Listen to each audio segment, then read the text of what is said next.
Good evening student.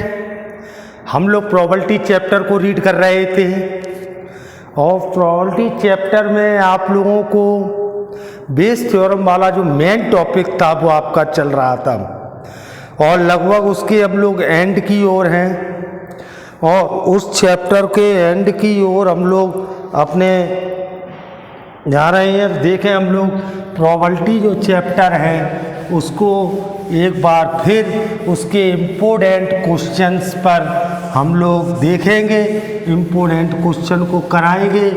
देखें probability chapter जो आपका मोस्ट इम्पोर्टेंट है, जिसका बेस थ्योरम जो हम लोग करा रहे थे, उस बेस थ्योरम में प्रोबेबिलिटी चैप्टर में देखिए कौन सी 13.3 एक्सरसाइज आपकी चल रही थी 13.3।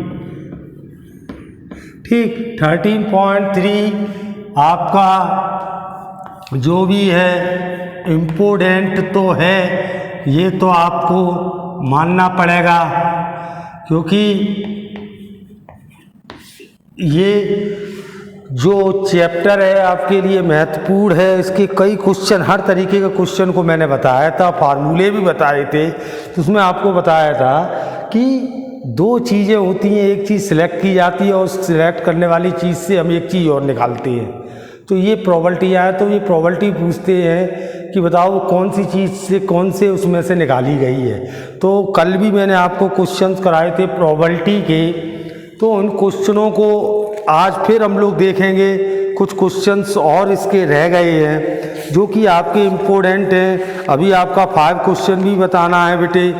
तो हम लोगों ने कल 9 क्वेश्चन हम लोगों ने देख लिए थे। अब क्वेश्चन नंबर हम लोग 10 को देखेंगे बेटा। 10 में हम लोग देखेंगे क्या पोजीशन है। Suppose a girl throw a die, यानी कि सपोज कर लो कोई लड़की एक डाई फेंकती है। शी गेट्स 5 और 6, अगर 5 और 6 आता है तो she tosses a coin 3 time, वह एक सिक्के को 3 बार उछालेगी। She tosses a coin 3 time, note the number of head, और हेड को नोट करेगी। ये कब नोट, कब ये सारा प्रोसेस कब होगा बेटा, जब 5 और 6 आए। ठीक, अगर सी गेट्स 1 2 3 4, अगर वो 1 2 3 4 आता है तो टॉसेज ए कॉइन वंस, तो वह एक बार सिक्का फेंकेगी। यानी हमारे पास 2 केस हो गए। यानी वो डाई को फेंकती है तो 5 और 6 आएगा तो सिक्के को 3 बार उछालेगी। ठीक, यदि 1 2 3 4 आएगा तो सिक्के को 1 बार उछालेगी। ठीक, और नोट हेड, हेड और टेल को नोट करती है। सी ऑब्टेन्ड एग्जैक्टली 1 हेड, यदि उसको केवल एग्जैक्टली 1 हेड मिले, 1 हेड मिले, तो what is the probability that 1 2 3 4, तो 1 2 3 वो 4 वाली कंडीशन था। तो हमारे पास 2 कंडीशन हो गई, यानी कि जो सिक्का है वो जो पासा है आपका, जो डाई है, उस पर 5 और 6 आएगा, 5 और 6 आएगा, नहीं तो 1 2 3 4 आएगा।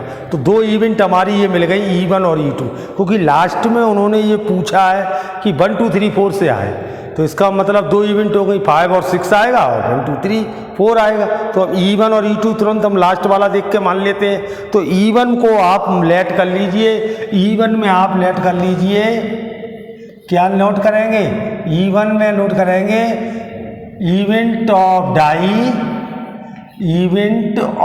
डाई सो 5 और 6, सो क्या शो करता है बेटे, सो 5 और 6। ठीक,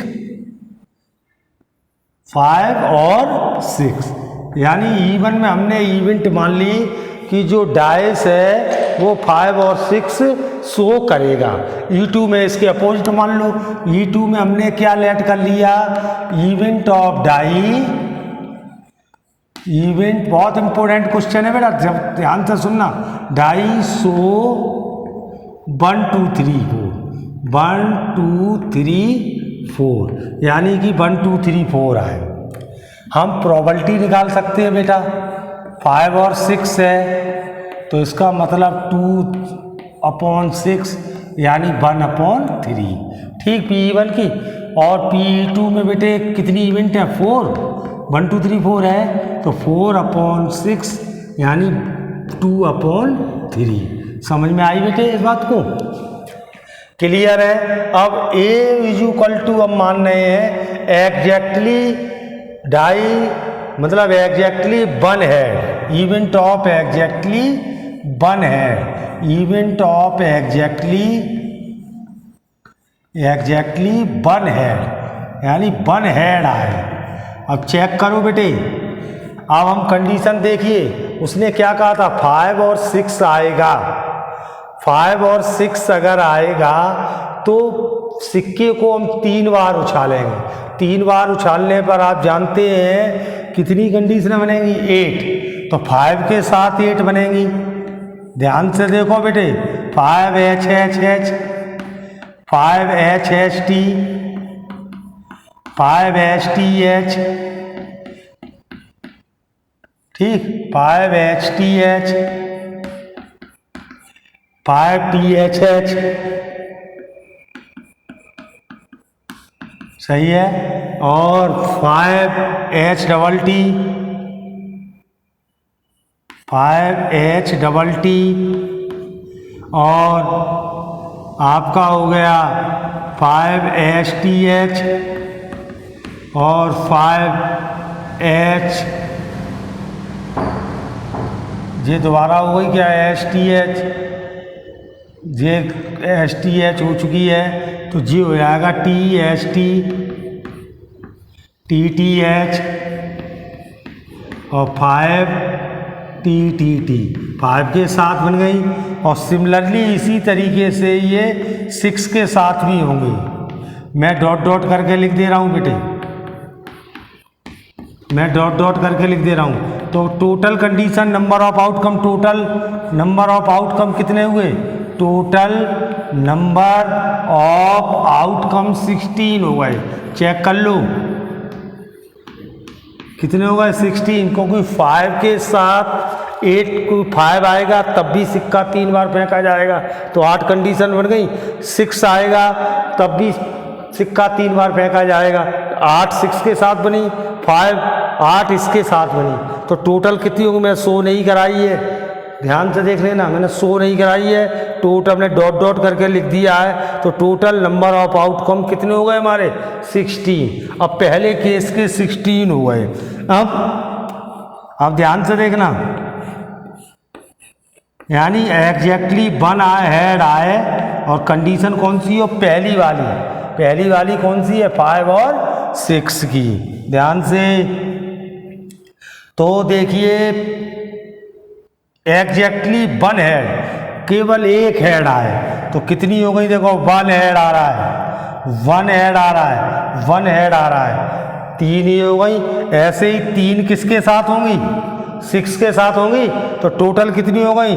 6 अपॉन टोटल हमारी कितनी है? 16। तो ये कितना आ गया बेटा? 3/8। फिर से चेक कर लो, एग्जैक्टली 1 हेड आए, पहली कंडीशन हो। पहली कंडीशन में टोटल कितनी निकल रही थी? 16 टोटल निकली थी। 5 के साथ ये 8 कंडीशन, 6 के साथ भी इसी तरीके से 8 कंडीशन। अब एग्जैक्टली 1 हेड आए तो एग्जैक्टली 1 हेड, 1 ये, 2 ये, 3 ये, ऐसे ही 3 किसके साथ होंगी? 6 के साथ। तो 6/16, 3/8। अब दूसरे केस में क्या कह रहा था? दूसरे केस में ये कह रहा था अगर 1 2 3 4 आएगा, अगर 1 2 3 4 आएगा तो सिक्का एक बार उछाला जाएगा। एक बार उछालने से 2 कंडीशन होती हैं। तो 1 के साथ, यहाँ चेक करा दे रहा हूँ, तो 1 के साथ आपका आएगा, 2 के साथ बेटे आएगा, 3 के साथ आपका 2 कंडीशन आएंगी, 4 के साथ भी आपकी 2 कंडीशन आएंगी। समझ में आया बेटे? यानी 8 कंडीशन निकलेंगी। नंबर ऑफ आउटकम कितने निकलेंगे? 8। अब ये कह रहा है कि एग्जैक्टली 1 हेड हो, तो एग्जैक्टली 1 हेड के लिए क्या आया? 4/8। कितना आया? ये सेकंड कंडीशन के लिए था। सेकंड कंडीशन में यानी 1 2 3 4 आएगा तो हम सिक्के को एक बार उछालेंगे तो वन आएगा तो सिक्का उछाला जाएगा तो 1H 1T आएगा, 2 आएगा तब भी सिक्का उछाला जाएगा 2H 2T आएगा, 3 आएगा तब भी सिक्का उछाला जाएगा 3H 3T आएगा, 4 आएगा तब भी सिक्का उछाला जाएगा 4H 4T आएगा। ठीक, तो हमारी 8 कंडीशन हो गई। हमने A/E2 लिखा है तो A/E2 का मतलब ये हो गया कि एग्जैक्टली 1 ऐड आए, सेकंड कंडीशन हो। सेकंड कंडीशन में 8 कंडीशन है और एग्जैक्टली 1 ऐड जो आ रहा है 4 टाइम्स आ रहा है। ठीक, तो AH/E2 तो ये आ गई 1/2 आ गया। ठीक, अब हम लोग बात करते हैं बेटे, अब इन्होंने क्या है, प्रोबेबिलिटी निकालो। एग्जैक्टली 1 ऐड आए, एग्जैक्टली 1 ऐड की हमने दोनों निकाल ली दोनों केसों में। अब यूँ कह रहा है 1 2 3 4 से आए, प्रोबेबिलिटी निकालो कि वो 1 2 3 4 से आए।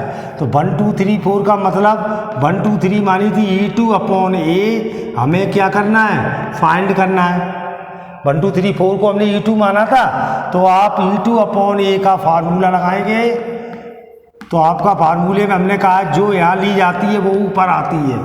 तो यानी कि E2 की प्रोबेबिलिटी और E2 से एग्जैक्टली 1 ऐड आने की प्रोबेबिलिटी, E2 से एग्जैक्टली 1 ऐड आने की प्रोबेबिलिटी। नीचे आपके दोनों आ जाते हैं, E1 की प्रोबेबिलिटी और एग्जैक्टली 1 ऐड आने की प्रोबेबिलिटी प्लस E2 की प्रोबेबिलिटी और E2 से एग्जैक्टली 1 ऐड आने की प्रोबेबिलिटी। ठीक है बेटे, तो यहाँ हम लोग चले E2 कितना है हमारा, चेक कर लो। E2 हमारा कितना था 2/3 और A/E2 कितना निकाला था हमने 1/2 और यहाँ P1 कितना आया था बेटे हमारा 1/3। PA/E2 कितना, PA/E1 कितना आया है 3/8। ठीक, उसके बाद 2/3 इंटू में 1/2। इस कैलकुलेशन को सॉल्व करेंगे तो 1/3 आ गया। ये 3 से 3 कैंसिल करो तो ये आ गया 1/8। 2 से 2 कैंसिल करो 1/3 आ गई। आप LCM लेकर इस कैलकुलेशन को सॉल्व करते हैं तो आप 24 LCM आपका आया 3 + 8। अब आप देखिए ये हो जाएगा 24/3 × 11, 3 8 जा तो आपका कितना आ गया 8/11। ये प्रोबेबिलिटी आई जो कि बहुत ही इम्पोर्टेंट आपका क्वेश्चन था जिसे मैंने आपको समझाया। कोई भी प्रॉब्लम आपको लगती है तो आप पूछ लेना, मुझसे पूछ लेना, ग्रुप में डाल देना। कोई भी दिक्कत लगे कि इसमें कहीं कोई बात आपको समझ में ना आई हो। ठीक है बेटे, नेक्स्ट क्वेश्चन हम लोग देखेंगे बेटे। नेक्स्ट क्वेश्चन है हमारा, जो भी क्वेश्चन नेक्स्ट है उसको देखें, उसमें भी हम लोग रीड करेंगे किस तरीके से हमें काम करना है। ठीक, देखिए क्वेश्चन इस तरीके का हम आपको करा चुके हैं कल। A manufacturer has 3 machine operators ABC, 3 मशीनें हैं। First operator A produce 1% effective item, where is other 2 B and C 5%, 7% effective item. A is on the job 50% of the time, B of the job for 30% time, C of the 20% of the time. 8 effective item निकलना है। तो 3 है आपकी E1 E2 E3 हैं। Question number 11 में देखेंगे E1 आप मान लो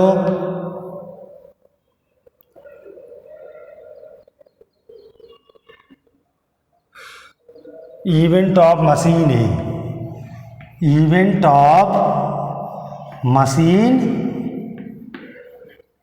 मशीन ए। ठीक, ऑपरेट जो करा जा रहा है, बस शॉर्ट में हम लोग लिख दे रहे हैं event of machine B, machine B. और E3 हम इवेंट लिख दे रहे हैं मशीन सी। इवेंट ऑफ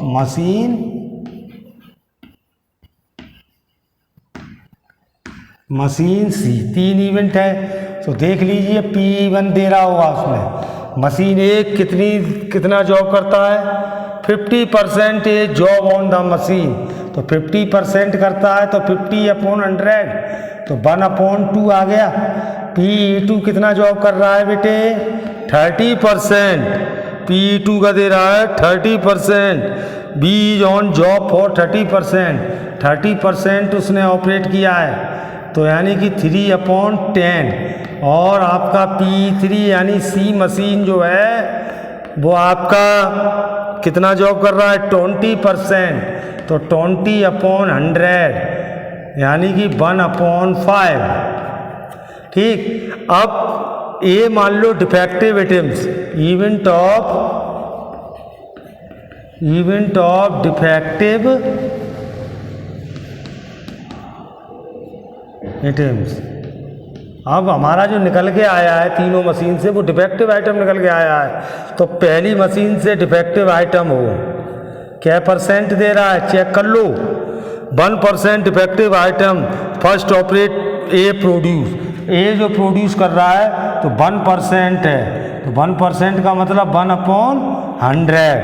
दूसरी मशीन जो बी ऑपरेट कर रहा है और डिफेक्टिव आइटम निकला है, दूसरी मशीन है बी जिसे E2 माना है हमने, तो वो कितने % है बेटे,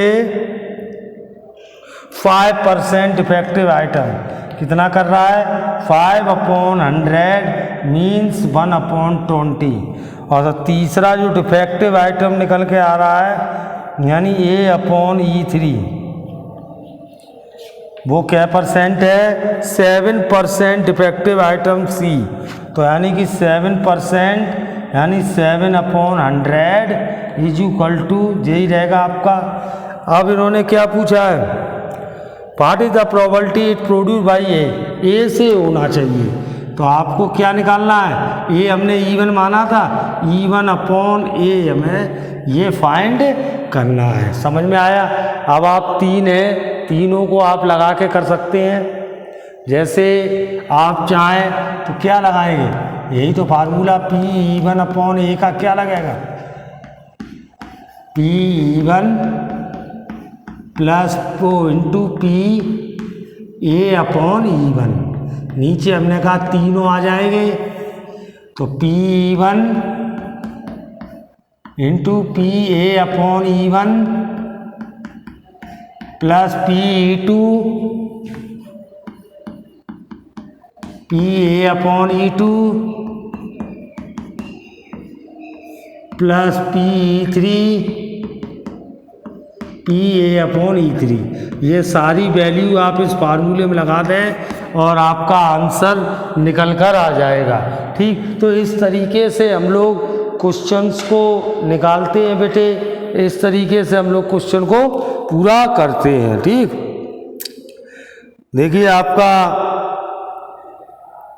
2 क्वेश्चंस और अभी आपके 12 क्वेश्चन नंबर 12 को देखेंगे।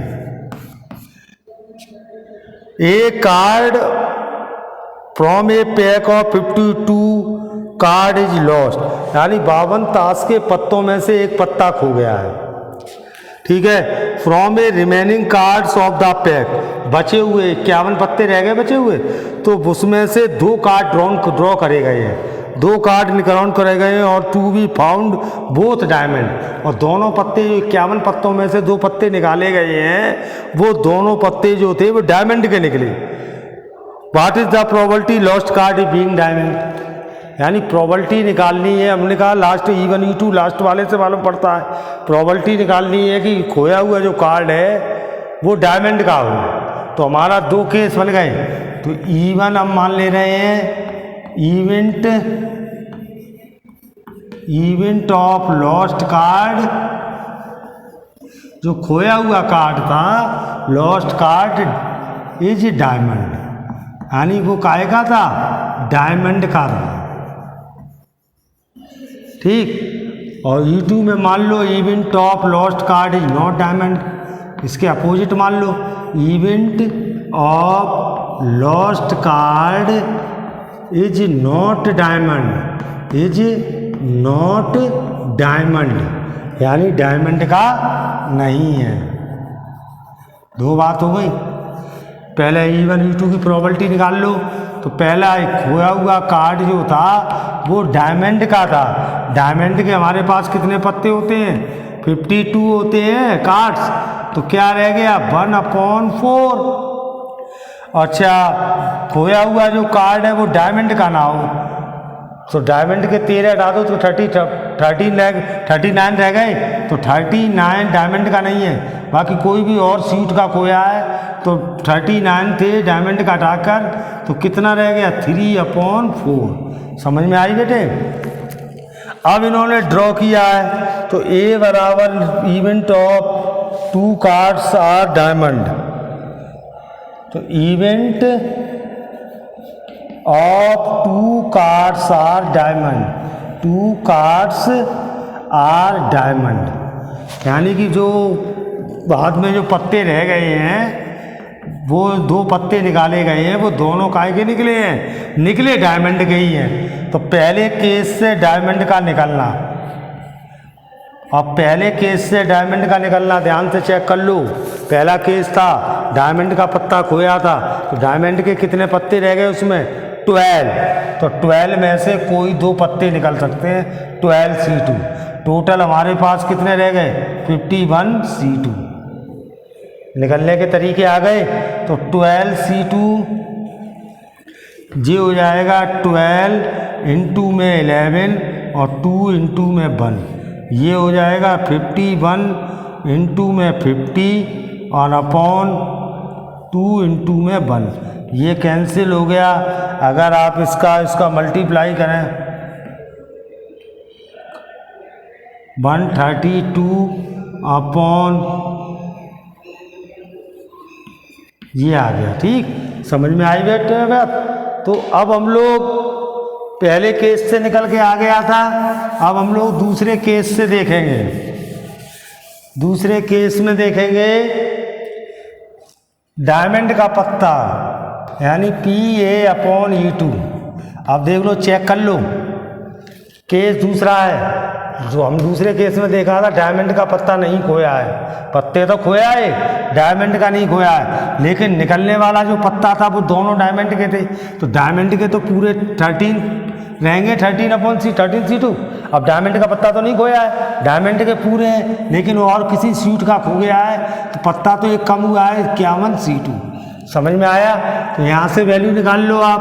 तो 13 इंटू में 12 और 2 इंटू में 1 और 51 इंटू में 50 अपॉन 2 इंटू में 1, ये कैंसिल हो गया। 156 और जे आपका इतना ही आ जाएगा 2550। ठीक है। अब इन्होंने कहा है कि प्रोबेबिलिटी निकालो लॉस्ट कार्ड बीइंग डायमंड, यानी कि खोया हुआ पत्ता डायमंड का हो, यानी कि E1/A आपको फाइंड करना है। तो इसका फार्मूला तुरंत आप लगा देंगे, P1 इंटू में PA/E1 और P1 इंटू में PA/E1 प्लस P2 इंटू में PA/E2। चेक कर लो। तो E1 हमारा कितना था बेटे? 1/4। PA/E1 कितना आया था? हमने निकाला था 132/2550, यही था। फिर चेक कर लो, ठीक है, यही था। तो आपका 1/4 132/2550 प्लस P2 कितना आया था बेटे? P2 3/4, PA/E2 कितना आया? 156/2550। देखिए LCM आप लेंगे, ये काट दीजिए, कट रहे हैं तो कोई भी दिक्कत वाली बात नहीं है।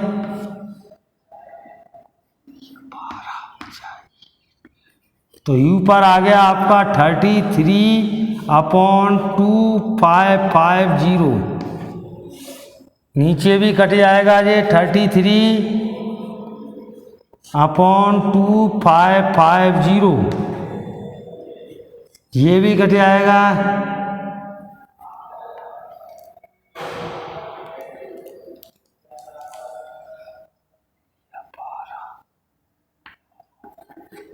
ये आ गया 4 3 जा 12, 3 हुए 4 9 जा 36, इसका मल्टीप्लाई कर लो।